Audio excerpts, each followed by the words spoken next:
Hello, all you beautiful creatives. I hope everybody's having an awesome day today. We are going to jump into something made a little more for, let's say, the man cave.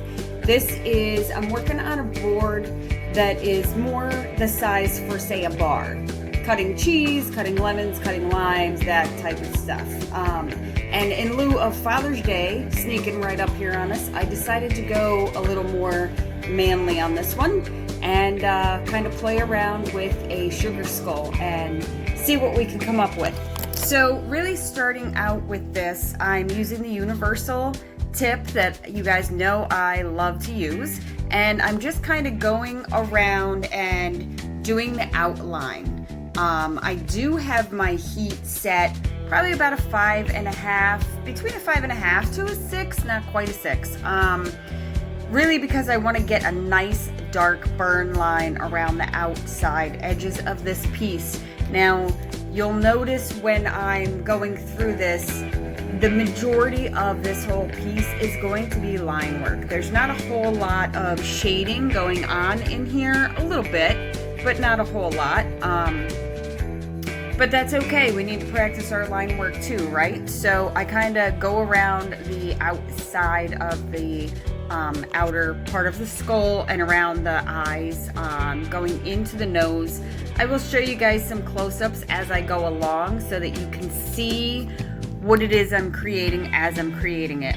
And again, with this piece, I simply just drew it out. I sketched it out with a pencil, with a regular lead pencil right on the board. And then I can go right over, burn my lines, and then erase them afterwards, which you will see, me do once I get far enough along in this piece to be able to erase any lines so that I can really see where my burn marks are and where I need to go back in. So using this universal tip, when I get into the nose, I'm just kind of creating some little lines for the nostrils and kind of shaping it up around there. I will fill some of this in, but this universal tip's perfect for that because it kind of has that little bit of curve. If you lay it to its side, you can kind of just barely touch on the wood at this hot heat and just get a nice curved line. Same with the hair. When I jump in up here for the hair, I'm just kind of slightly leaning it to its side so that I can get a nice curve, kind of flow going on, so that it's not, when you use the straighter tips or the more angled tips, sometimes it's almost like a check mark, you know what I mean? It's too much of a straight line. So this nice universal tip, you can kind of just lay it on its side and just kind of get the flow of the curves to it. So again, my heat is close to a 6 because I want to get a nice, dark, definite burn with this. When I do go in to do the little bit of shading that I am going to do, I will obviously have to turn it down. But right now I want to get some nice, definite lines in here. So I'm just kind of going back and forth, creating some hair strands and leaving some out. You can see a little better there. I'm going to leave some spaces so that the highlight will define more of the hair strands, more of the hair strokes. Now, because this is a sugar skull, it's kind of a fun piece.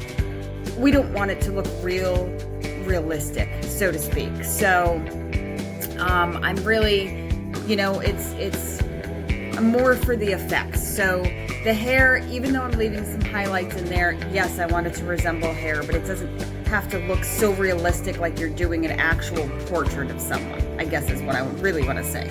So I'm going to jump in down here to the mustache. And again, kind of creating the same type of effect as I just did through the hair. I'm going around the outside lines of the mustache, pretty dark, pretty definite, because I really want that to stand out and pop. And then I'm going back through and creating some more strands, still dark, but a little more wisp to them throughout the mustache to create some of those definite hairline strokes and leaving the highlights in between so that you can make it out. Sometimes you really want to be careful. You can always go back in and add more hair, more strokes, more line through there. So don't be afraid to leave too much blank space in the beginning so that you have that highlight, because once you really fill it in, and you've lost all that highlight, you kind of can't go back. So do a little bit at a time, leave some highlight in between, and when you step back and you take a good look at it, you might decide that you need to add a little bit more. So then you can go back in and, you know, kind of fill in wherever you think might be needed. But take it slow, guys. Take little steps in, you know, adding, layering. If you're afraid of burning too hot, you know, getting too dark, definite lines when you first start out, then by all means, keep your heat temperature down a little bit more. And that way, when you're burning your first lines, if you start getting too carried away, things aren't where you want them to be, you can take a light piece of sandpaper, something like a 220, and you can kind of go over and just lightly sand and lighten up those lines. And then as you layer, go back in and add more of a dark, definite burn. So that's just a pointer for just starting out if you're, you know, really afraid. But it's always kind of good to just jump in, grab a piece of scrap wood, something that you don't care so much about. I did that in the beginning, and my first 2 pieces came out very awesome. I was very impressed with them myself. I impressed myself with them, I guess I should say, and I really wish that I had done them on better pieces of wood. But you know, we live and we learn. So don't be afraid to experiment. Don't be afraid to just have fun with it and just create whatever it is that you really want to create. Once you get going, it'll just start flowing. You kind of play around with the different heat settings, the different tips, and you'll really see where it can take you. So back to this piece, I'm just going around the bottom part of the beard and kind of creating that outside definite line, and then I can jump back into the middle and create some more of those hairlines. Again, once I erase my pencil line, I will see what still needs to be you know, shaded in some more, where I need to add a little more definite lines and where I don't.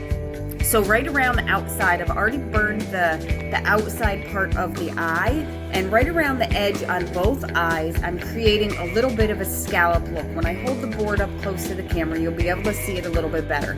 But I'm just creating kind of like 3 little scallops on the outside of the eye, just kind of going with the sugar skull theme. And first I'm doing the outside part of that line, a definite scallop. Then I will kind of lay the tip down slightly sideways and kind of pull from the outside of that scallop in towards the eyes, just so it creates a slight bit of shading. Like I said, I'm not doing a ton of shade work in this piece, but that just gives it a little extra. You know, I don't want it to be colored in so solid that it just blends right in with the eye itself. So just by doing that slight quick movement of the wrist, a little bit of dragging, it really creates the darker outside and kind of fades it in towards the eye a little bit. So it really gives it like I said, the nice effect. Can you kind of get a good look at that there, guys? Now I'm going to go back into the eye itself, the eye socket, and I'm going to start coloring it in darker. Now I want it again to stand out from the scallops.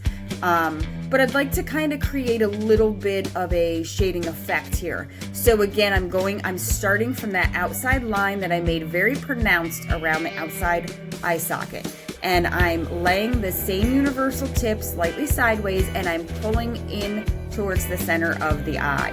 And I'm doing that all the way around the entire shape of the eye, pulling in towards the center so that it's darker around the outside. And as I'm pulling, I'm slightly lifting. It's a quick kind of flick of the wrist, I'm gonna say. So you're lightening up your touch, your pressure as you get to the center of that eye, and it's going to create a nice, really kind of cool effect for you know, the shading of something like this. You'll see again, once I hold the piece up a little closer to the camera, you will start to see the way that it kind of comes out. I don't know if you can quite see it with the board laying down like this, but it's a really cool effect. And then going back in around the nose, where you had seen that I outlined, I had done 2 darker outlines, and I'm going to go back in and darken, kind of shading in between those lines. Can you get a good, better look at that so that I'm leaving an outside, just a blank outside line around that dark, nice inner part of the nose that really kind of makes it pop. And then again, it will make that highlight around the nostrils pop as well. So right kind of down through the cheeks, I just kind of sketched out some little lines to kind of go with the flow, a little kind of curly Q that kind of flows with the same shape of his mustache, but up higher on his cheek. Again, just trying to get some effects of what you might find on a sugar skull, kind of blending in through this. So this, again, is just some line work of just kind of pulling through and doing a little bit of the little curly Q there. Up through the forehead as well, I'm doing just kind of a nifty little design, and I will go back in just a minute and add the dots that I want around it. But I'm just kind of adding a cool little design that has a bit of that curve to it as well, and a bit of the line work right through it also. So, and through his forehead, I've sketched out kind of a flower, not a dainty flower, not a girly flower. Remember, guys, this is a piece more or less for a man cave to be hanging out on the bar, you know, something inspiring Father's Day. So we don't want to get it girly, we want to keep it pretty manly, but I kind of sketched out this flower that I'm going to go around. The outside line will be pretty definite. I will slightly, very ever so slightly, add a little bit of shading to the inner part of this flower just to give it a little bit of texture. But and a little bit of leaves kind of off to the side of the flower, working their way to blend up into his hair. And again, keeping it more on the manly side, not on the dainty side, but still trying to keep it with the sugar skull theme. So I'm going through, after I have the definite flower petals on the outside burn, I turn my heat way down just to kind of go back through and add a very light, slight shading through those petals, kind of around the center and through each part of the petal. And for that, really, I've turned my heat down to probably about like a 3.5 as I'm jumping in right now and doing this, because I just want something that's going to slightly show up but not take away from all of those pronounced lines that I want to see through this piece. So don't be afraid to play with your heat. Turn it up, turn it down, really get the feel for it. Start out the lighter the better if you have to. Again, you could take a piece of 220 sandpaper and just kind of go over it lightly if you've burned light enough, and kind of erase, so to speak, some of those lines. Sometimes, depending on the wood, if you've burned light enough, you can even take an eraser and kind of lighten those lines up even more. So those are just a few tips for you guys. So, okay, back to this. I am, again, just about a 3.5, lightly going over through the petals and adding just a little bit of shade work, just so that it's not an empty space inside of that flower. Now I kind of crank my heat right back up, getting closer to a 6 again, and I am back down right below the bottom part of the mustache. I need to start creating some teeth. I'm creating the effect of his mouth being open slightly and giving him some teeth, and adding really the dark space kind of coming down from the mustache. I will kind of color in pretty dark in between where the space of his mouth will be open. And you can start to see some of the teeth start to take shape there.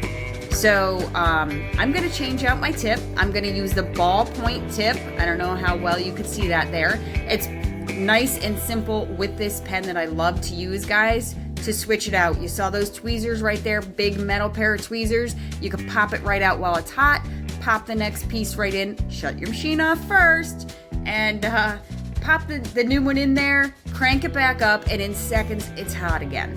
So the ballpoint tip gives you just a nice even a nice even dot every single time. So around some of it, I'm quickly touching, and I will get a nice small even dot all the way through.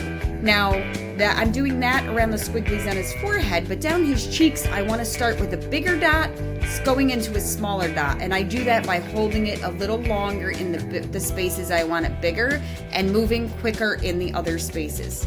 So erasing my lines, and this is what we got. Took out the pencil lines so that I see if there was any more touch-ups I needed to go in and do.